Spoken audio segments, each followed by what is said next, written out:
All right, guys. Looks like we've got a couple people that have joined here so far, which is great. Just appreciate you guys joining. Again, we do this every Thursday, sometimes at 4, sometimes at 8. We just want to be consistent here, and we just want to be available. And so, if you in the future, if you know people looking for similar information, things like that, that want to learn about buyers and sellers in our market, every Thursday we're going live, or sorry, we're having a webinar. I guess you could say a live webinar, and just talking about different things in real estate. So I think looks like we got 3 or 4 people today, which is cool. We're excited to see more people on it. Again, we want to be consistent, and we're excited to share really what we're learning about the market with you guys as we're in it, as we're active, doing deals, selling homes, helping buyers, things like that. So today we're going to be on the topic of selling, and really talking about winning a successful winning asking price. So how to come up with a successful asking price. Um, it's always important, obviously, to come up with the best possible asking price for your property, but even more so in today's market, your price strategy is really your biggest marketing tool, that will help guide you through your transaction and through selling your home. So again, we're gonna go over that. We'll go from there. Okay, in order to really go over, what it takes to come up with the best asking price for your home. First, we need to understand really the climate of today's real estate market in North Idaho. The truth about the market right now is that there really is a tale of two markets right now. A lot of times there is, but really it's a lot worse than it usually is right now. What I mean by that is you have basically 20% of homes are priced competitively in the market, and about 80% are priced out of the market. So in that 20% of homes, if you had 100 homes on the market, there's really only about 20 of them that are actually priced well according to the price, according to the condition, location, and things like that. And so what we're finding is there's two different markets. There's the market where there's the 80% market that homes are on the market, they're sitting on the market, they're going through price adjustments, they were overpriced to start, maybe the condition's bad, whatever that looks like for that house. That market is very different than the 20% market. A lot of people will ask, especially a lot of buyers, even sellers, I hear the market's slow, I hear things are slowing down. That's what people hear out there. And in reality, what we have buyers experiencing is multiple offers on homes that are priced in that 20%. And so it's confusing buyers in the sense of, on one end, there's homes that they could lowball, there's homes that they could wait on, make decisions a little slower. And then there's homes that are selling right away. And those are typically obviously the ones that everybody wants to buy. And so that's a key to understand when you're selling your home. And a key to understand in this market is really about 20% of homes are in my opinion, priced right and in the market. And so as a seller going into strategizing to sell your house, this is very key, very, very key to understand. So let's see here. It does create, it gets a little bit tricky, with buyers, especially, and sellers, because, the overall, I think, atmosphere is saying, hey, the market is slow. Things are winding down. Things are coming down. I see price drops. And in reality, yeah, that's true for 80% of the market, but it isn't true for the 20% of the homes that maybe you want, or the 20% of the homes that are more desirable, where we're seeing price drops, or not price drops. We're seeing multiple offers really at any price point, whether it's 3, 4, 500, $1 million price points. If it's in that 20%, it could be getting multiple offers. So, yeah, it definitely a tale of two markets. There's a lot of sellers that are triers right now, and not actually sellers. They're on the market, they're trying, but they're not actually serious about selling their home. So first, if you're going to sell your home on the market, are you serious about selling your home, or do you just want to test it out? It's very key to understand, what are you looking to do as you get into the market? Anything else there? Okay. understanding today's market. So one of the crucial time periods when you list your home is really being able to capitalize on the window of opportunity. And really, the window of opportunity is basically that time on the market, typically about 7 to 10 days, maybe 14 days, where you have the most motivated buyers that have been looking forever, the most motivated agents, whatever that is, that first impression on your home is absolutely key. So if you go in and your home is overpriced for the condition and everything, those buyers, if those buyers even sniff that out at all, they're going to pass up on your house and they're going to move on to the next one. So what we want to do is tap into this window of opportunity and use it to your advantage. I'll give a couple examples. Lately, we had a couple different sales here. We had a house over in Coeur d'Alene Place that was a 650 price point.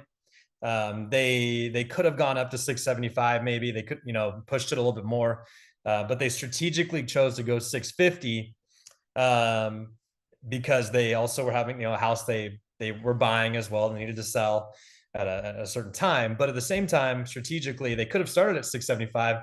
They could have started at 700, but they chose to start at 650, pricing themselves ahead of other homes that were on the market.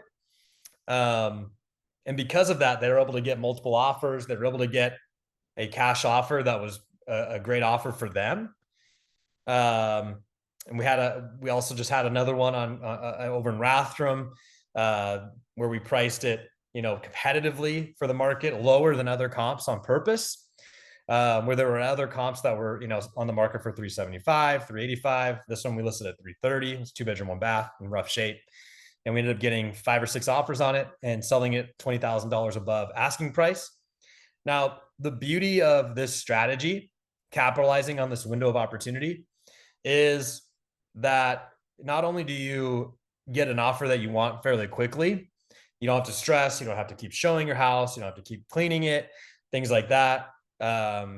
You also gain leverage within the inspection period as well, and the appraisal. So in both of these examples, these homes, the buyers barely ask for anything on the inspection, where you could have other homes on the market, even if you get an offer, if you're overpriced or it's on the market for 30, 60, 90 days, you could get an offer that you kind of like.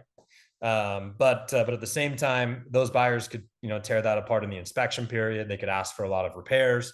They could try and negotiate, all because really they think that they can, right? And the reality is most of the time they can. And so ceasing this window of opportunity not only gives you the leverage, it gets you the offer quicker that you'd like, but also, gives you that leverage to kind of dictate how the pace and the smoothness of the transaction goes, really just based on the motivation of the buyer. So definitely key to understand there. Again, the window of opportunity, the biggest risk in this market is not underpricing your home. The biggest risk is overpricing your home. So what I mean by that is, if you underprice your home by a little bit, the reality is the market is going to dictate that price. So if it is a little bit underpriced, that home will probably sell for more, and you'll have a much better experience in comparison to if you were to overprice your home for the condition and the location. That house could be on the market for 3 times as long as the average days on market typically is. So the average days on market in the area is maybe 50 to 60 days. If you overprice your home, you run the risk of being on the market for 180 days or so.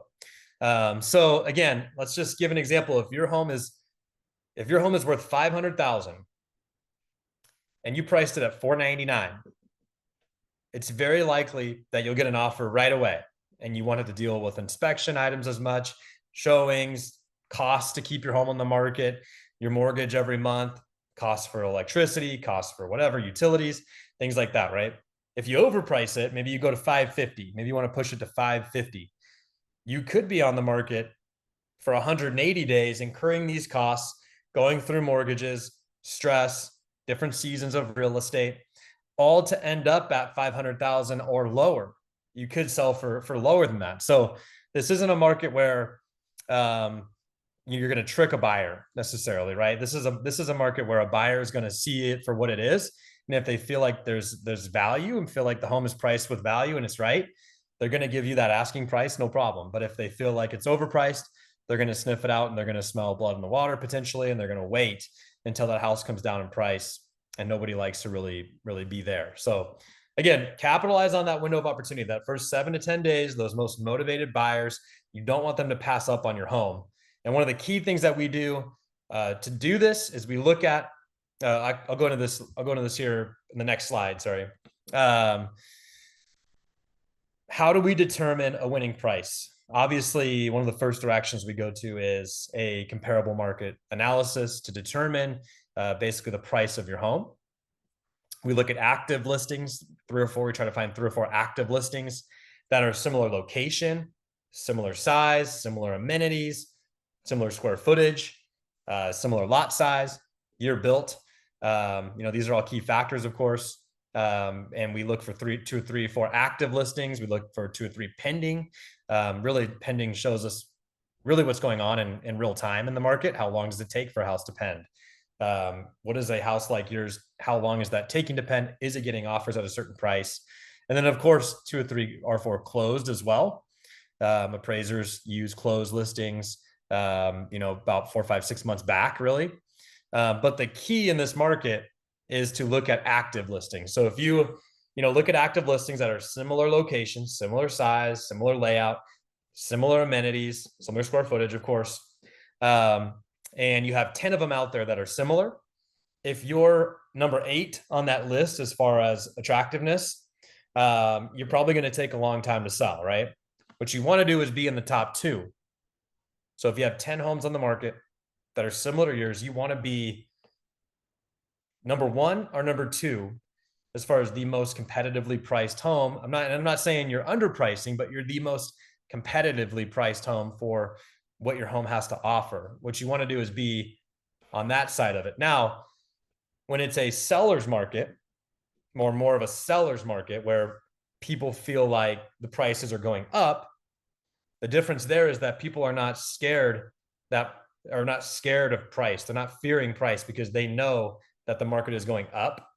And one of the hard things right now is that the general consensus is that the market's going down. And so buyers fear that they're going to be overpaying for a home. And so, in a seller's market, when things are going up, you want to be one of the higher priced homes. You want to catch that wave of going up. And it's different in the market right now. Not that it's really going down all that much, but you want to be one of the more competitively priced homes, in my opinion. So again, comparable homes, active listings, measuring, what is similar to mine out there. If there's only 2 buyers for 10 homes, 10 of the same homes, am I going to be one that a buyer ends up choosing? Definitely key to remember that.